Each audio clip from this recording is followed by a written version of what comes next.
Sumampa sa gutter ang isang closed van sa bahagi ng C6 Road, Barangay Santa Ana, Taytay, Rizal. Sa isa pang CCTV video na kuha mula sa isang junk shop, kita ang mabilis na pagtakbo ng sasakyan hanggang sa sumalpok ito sa gilid ng kalsada.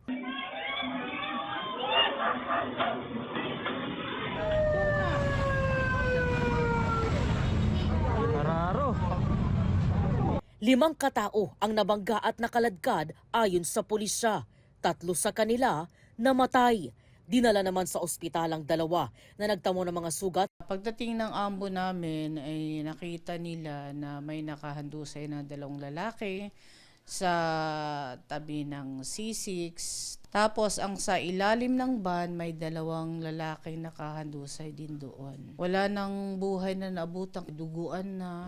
Damay sa insidente ang isa pong bahay at 2 katabing tindahan. Ayon sa kaanak ng isang nasawi, dito po nakaupo yung kanyang pamangkin na bigla na lang nabangga at naararo ng closed van hanggang sa makarating po sa bahaging iyon na kinatitirikan ng mga kandila. Ayon sa Taytay Police, galing Quezon City ang closed van at magdi-deliver sana ng mga produkto sa isang grocery store sa Barangay Santa Ana nang mangyari ang insidente. Base ho sa kanya, naka-idlip siya. Kaya nawala ng kontrol, sumagasa siya doon sa gilid ng kalsada, sa may gutter. Ligtas naman daw ang pahinante at naaresto ang 41 anyos na driver ng closed van. Hindi mo na ako bibigyan ng impormasyon. Impormasyon, sandali lang. Hihingi po ako sa kanila ng tawad.